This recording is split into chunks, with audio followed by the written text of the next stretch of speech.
themselves. Let them cut it into pieces and put it on the wood, but not set fire to it.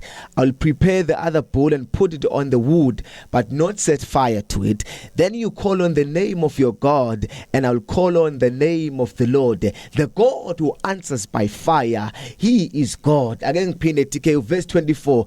Then you call on the name of your God, and I will call on the name of the Lord. The God who answers by fire, He is God. NgesiZulu uthi uNkulunkulu oyophendula ngomlilo uyena uNkulunkulu omele ukukhonza. The God who answers by fire is God. Lathi we find the prophet Elijah. He is one of the prophets esifunda ngawo emlandweni. He is the man eyayihamba noNkulunkulu ikhonza uNkulunkulu ngendlela eyisimanga. Now the Bible says it came a time la khona abantu bakhonza abanye uNkulunkulu uJehova noma uNkulunkulu waze wenza ukuthi imvula ingabi khona endaweni yaphela imvula ngenxa ukuthi people turned away from God and they worship idols. Lethi ke iBhayibheli ngesikhathi sekuphelile imvula uNkulunkulu wenza ukuthi abantu babe dry, even nomhlaba waba dry ngenxa ukuthi kwasengenalutho. Manje uthi umprofeti uElijah into eyenza ukuthi ingabikho mvula uJehova vala imvula ingenxa ukuthi nina nishiya uNkulunkulu nayakhonza obhale nakhonza oNkulunkulu abafayo, oNkulunkulu abaphelayo, oNkulunkulu abanesikhathi esincane emhlabeni. Manje lithi ke iBhayibheli wahamba wakhuluma nenkosi wathi ukuze kubonakala uNkulunkulu onamandla noNkulunkulu ophilayo ake kuhlanganiswe abaprofeti bonke bakaBhale nabaka Ashera bese ke kubonakala uNkulunkulu ozophendula ngomlilo.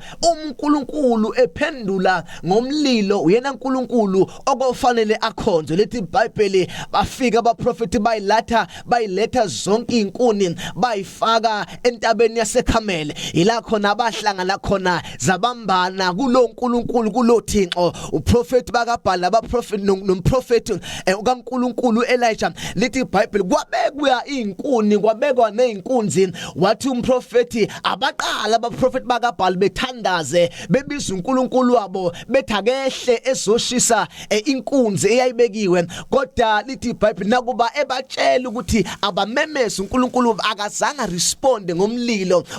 Abaprofeti bakaBhale bathandaza kodwa kwangenzeka lutho ngoba kwesinye isikhathi akufanele ethi ke uqale izinto oqala kumele ubadedele benza izinto zabo abantu ubayekele bekhuluma izinto zabo abantu bese uyathula noNkulunkulu wakho ngoba uNkulunkulu usuke ehlela something ngemumva. Kwesinye isikhathi akufanele ukhulume kakhulu ubatshela izinto eziningi badedele benze bese uyayeka uNkulunkulu. Manje ngifuna ukukhuluma ngakho ukuthi mina kuzogcina uJehova kuzogcina uThixo. Ngifuna ukusho leyo nto ekseni. Lithi iBhayibheli ngesikhathi abaprofeti bethandaza ayikho into eyenzeka, bathandaza baze bayisika kodwa kwenzeka ngalutho. Manje lithi iBhayibheli sebeqedile ukuthandaza wathi manje umprofeti sekuyisikhathi sami manje ngoba mase kuyisikhathi sakho uNkulunkulu afuna ukuphendula ngawo zamatafula awustruggleish baba awukhali kakhulu kodwa uvela usho izwi bese umlilo kaNkulunkulu wehla emazulwini wenza izinto kubonakala izinto abantu abathe kade bethi ngeke zenzeke beyibona zenzeka. Manje lithi iBhayibheli wathandaza umprofeti wehla umlilo TK ezulwini wazoshisa inkunzi yayibekiwe. Lithi iBhayibheli inkunzi yayize yabekwa phezulu kwamatshe lithi bathi kwaze kwathelwa namanzi phezulu kwenkunzi naseyinkunini beyitshela ukuthi umlilo ngeke uzufike. Kodwa lithi iBhayibheli yathandaza indoda kaNkulunkulu wehla umlilo washisa. Ngifuna ukuthi ekseni mina noma ngabe kuthiwa bangaka abaprofeti bakaBhale akade beyitshela ukuthi izinto zakho azikho kodwa ngifuna ukuthi kuzogcina uThixo noma ngathiwa batheni bathi uNkulunkulu wabuya phila but kuzogcina uThixo noma ngathiwa TK izinto besiphambana nawe zilwisana nawe kodwa ngeke kuze kugcine zona kodwa kuzogcina uThixo ngoba uThixo mdala TK kunazo zonke izinto ezikhona emhlabeni. uThixo mdala kunabaprofeti bakaBhale esibhekana nabo ngoba TK sonke nabaprofeti bakaBhali esibhekana nabo kunozinto TK kwesinye isikhathi esithi masihamba zisicindezele enyameni zisishaya enyameni abaprofeti bakaBhali esibhekana nabo ezisiphile kulomhlaba kodwa ngifuna ukusho kumlaleli ekseni ukuthi noma bengafika abaprofeti befike noNkulunkulu wabo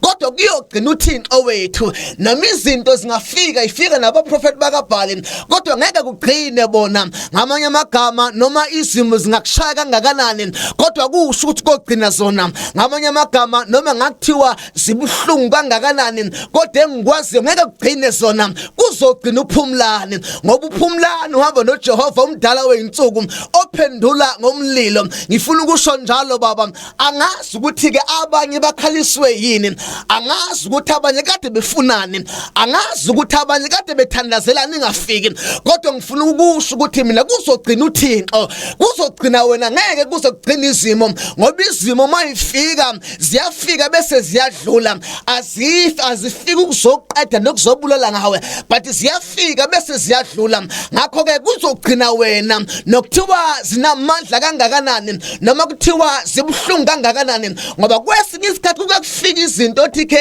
obone sengathi zizoqeda zizokumosha ubone sengathi zizoqeda iculo enhlizweni kodwa ngifuna ukuthi ekseni angeke kugcine sona kuzogcina uThixo noma ngathiwa sayibulala abantu abakhulu abaziwayo ngoba laba prophet kuthiwa babe sebebulewe abaprofeti bakaNkulunkulu bebaningi bebulewe ngenxa yokuthi babekhonza uNkulunkulu ophilayo kodwa noma ngathiwa ke uSathane ulethe izinto ezingakanani akusiyo zogcina kodwa kuzogcina uThixo noma kuthiwa ke TK uSathane uplana ntoni uhlela ntoni uza nani asinendaba ukuthi ufika nani esikwaziyo umuntu ozogcina uThixo wethu ingakho nasesiphambanweni noma babemthuka uJesu noma bembiza ngamagama uJesu noma besho izinto ezinkulu ngoJesu akabanga nankinga ngoba wayazi ukuthi noma sekwenzekile konke kodwa kogcina yena kogcina uThixo ngifuna ukusho njalo khona omunye TK umlaleli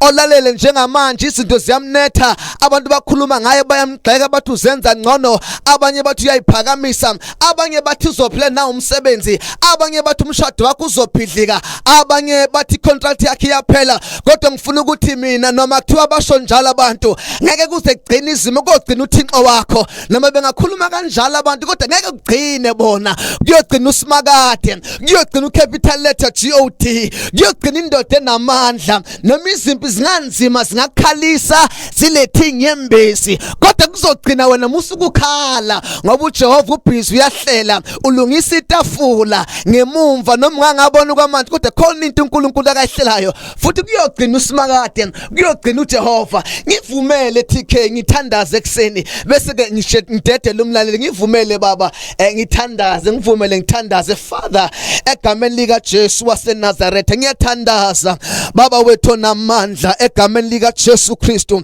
waseNazaretha ngithandazela nangumlaleli baba wethu namandla obhekene nezimo namhlanje na omunye uNkulunkulu wethu kuphela iculo kuphela ubufakazi kuphela umthandazo ngenxa yezimo ezibhlungu akabhekene nazo kodwa ngiyathandaza gcine yena angazi bamvukele ngani abanye balwisana naye abanye bakhuluma amagama abhlungu sekuze kwaphela nethemba enhlizweni ngiyathandaza ekseni egameni lika Jesu waseNazaretha mnikeza amandla amen njengomprofeti uElijah noma ebona ukuthi abaprofeti bakaBhali bamelene naye kodwa kuzogcina yena ngegama lika Jesu kuzogcina yena emsebenzini kuzogcina yena emlelini wakhe kuzogcina yena emshadweni wakhe kuzogcina yena ezimalini zakhe ngegama lika Jesu waseNazaretha ngiyathandaza namhlanje na in the mighty name of Jesus.